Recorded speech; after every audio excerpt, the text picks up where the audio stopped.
지난 4월 친구와 함께 한강변에서 술을 마시다가 갑자기 실종되어 많은 사람들의 애간장을 태웠던 고 손정민 씨 사건을 다들 기억하시리라 생각합니다. 당시 손 씨는 많은 사람들이 애타게 찾았음에도 끝내 실종된 지 닷새 만에 시신으로 발견되었고, 특히나 사건 당시 CCTV 영상 등과 같은 결정적인 물증이 부족하다 보니 이 사건을 둘러싸고 손 씨가 실족사한 것이 아니라 누군가에게 살해당한 뒤 시신이 강가에 유기되었다는 주장이 끊임없이 제기되면서 이 사건은 더더욱 알 수 없는 미궁 속으로 빠져들었습니다. 특히나 이 사건을 수사하는 경찰이 제대로 대응을 하지 않고 부실하고 아니한 대응으로 일관했다는 비판이 제기되면서 이 사건은 대중의 경찰을 향한 불신이 터져나온 대표적인 사건 중 하나로 기록되었는데요. 그런데 이런 손정민 씨 사건이 채 가라앉기도 전에 또 다른 비슷한 사건이 발생하면서 경찰의 부실한 초기 대응 능력에 대한 논란이 다시 점화될 것으로 보입니다. 바로 지난 22일 실종됐던 경기도 성남시 분당신도시의 서현고등학교 3학년 학생이던 김휘성 군이 실종 엿새 만인 28일 새벽 숨진 채 발견된 사건이 그것입니다. 경기도 경찰청에 따르면 김 군은 이날 오전 6시 33분께 성남시 분당신도시의 새마을 연수원 정문 남측 방향 야산능선 산책로 인근에서 머리에 종량봉투를 뒤집어 쓴 채 변사체로 발견됐는데요.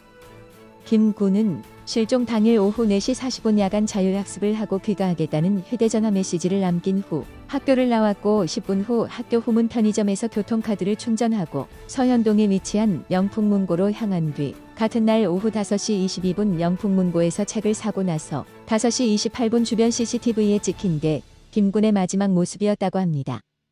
특히나 김 군은 학교에다 자신의 휴대전화를 학교에 두고 나왔기 때문에 경찰 측에서 더더욱 수색 작업에 애를 먹었다고 하는데요. 이 부분에서 손정민 씨 사건보다 더 실종자 수색의 난이도가 더 높았던 것은 사실로 보입니다. 경찰에서는 기동대와 소방견, 드론 등을 동원하여 인근 공원과 야산을 수색하고 서현역을 지나는 모든 시내버스 노선의 블랙박스 영상을 확인하는 등 김 군에 대한 수색 작업에 총력전을 편 것으로 전해졌습니다. 또한 27일에 보도된 기사에 따르면 그날 오전 10시부터 인근 공원과 야산 등으로 수색 장소를 확대했으며 소방 수색견 1마리와 경찰 헬기 1대, 드론 2대가 투입했고 김 군의 휴대폰을 디지털 포렌식하여 친구 등을 상대로 탐문 수사를 진행했지만 결국 김 군은 싸늘한 시신으로 발견되어 모두를 안타깝게 했습니다. 물론 실종된 사람을 찾는다는 것이 결코 말처럼 쉽지 않은 일임을 생각하면 무작정 경찰을 비난하기도 힘들긴 합니다.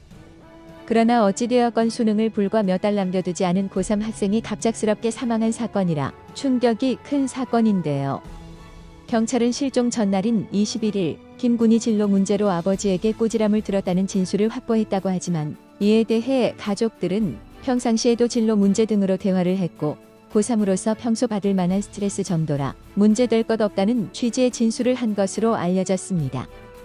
또한 시신에서 타살을 의심할 만한 외상은 확인되지 않았고 주변에서 유서 등은 발견되지 않았다고 하는데요.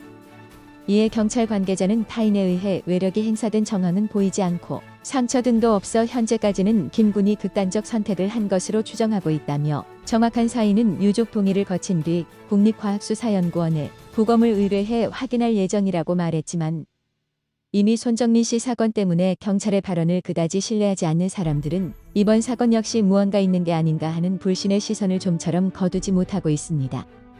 실제로 이번에도 김휘성 군이 학교에서 왕따를 비롯한 학교 폭력을 심하게 당하고 있었기 때문에 이 문제 때문에 극단적인 선택에까지 내몰린 것이라든지 아니면 살인을 당한 후 시신이 내버려진 것이 아닌가 하는 사람들의 추측이 여기저기서 제기되고 있습니다. 또는 김 군이 성적 및 진로에 대한 스트레스 때문에 이를 견디다 못해 극단적인 선택을 한 것이라는 추측도 존재합니다. 물론 이러한 추측은 확실한 근거가 존재하지 않는 단순한 낭설에 불과할 뿐더러 이미 손정민 씨 사건 때문에 한 차례 홍역을 치른 언론이나 경찰 등에서는 이러한 의혹 제기에 다소 조심스러운 모습을 보이고 있기는 하지만 이번 사건 역시 손정민 씨 사건만큼은 아니어도 경찰 측의 초동 대응이 아쉬웠던 것은 사실이라 많은 면에서 비교가 되고 있습니다.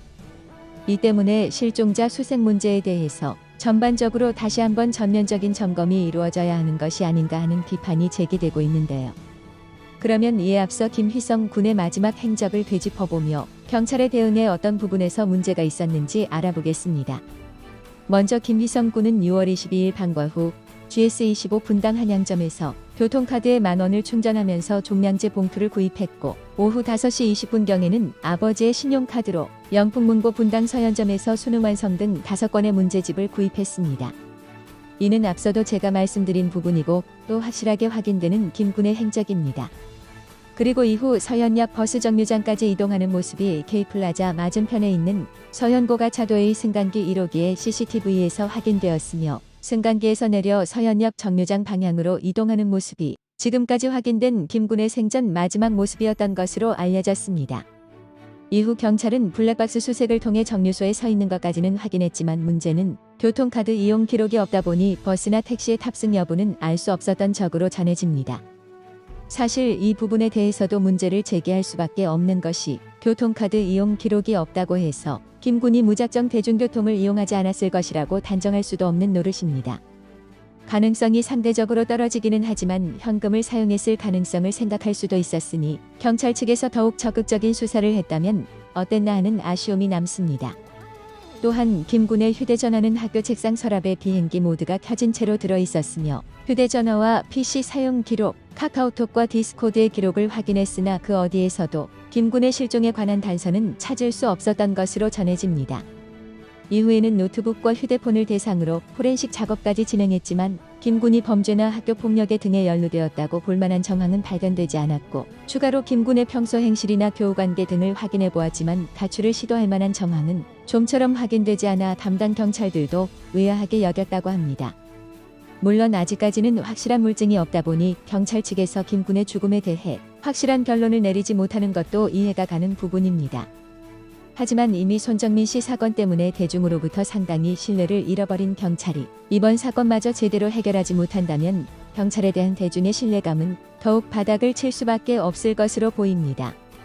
현재 대한민국에서는 CCTV가 그야말로 거미줄처럼 깔려있기 때문에 어지간한 움직임 정도는 전부 포착되는 것이 현실이라고 합니다. 그런데 그런 장치들이 많음에도 손정민 씨 사건이나 이번 김휘성 군 사건처럼 변사자들의 동선 하나도 파악하기 버거워하는 것이 경찰의 민낯이라면 과연 누가 경찰의 수사 결과를 믿으려 할까요? 솔직히 회의적입니다. 물론 우리나라에서 사법기관이나 수사기관에 대한 불신 문제가 불거진 것은 어제 오늘의 일은 아닙니다. 또한 경찰이 모든 사건에 대해서 기민하게 대처할 수 없는 것도 사실입니다. 그러나 이번에 김군 사건이나 손정민 씨 사건을 보면 너무 경찰의 대응이 국민들의 기대치에 미치지 못하는 것도 사실입니다. 그래서 이번 사건이나 손정민 씨 사건을 통해서 실종자 수색에 대해서 좀 더 경찰이 초동 대응을 더 기민하게 할 수 있도록 매뉴얼을 개정해야 한다고 봅니다. 이미 실종자가 사망한 후에 시신을 찾는 것은 그야말로 사회학 방문 수준에 불과한 일인 만큼 실종자가 변을 당하거나 극단적인 선택을 하기 전에 빨리 찾아서 귀중한 생명을 한 명이라도 더 살릴 수 있도록 하는 것이 더 중요한 일일 것입니다. 왜 많은 사람들이 더 이상 경찰의 발표를 믿으려 하지 않는지, 또 신뢰를 회복하기 위해서는 어떻게 해야 하는지 경찰 측에서도 깊은 고민을 하기를 바라며 오늘 방송은 여기서 마치겠습니다.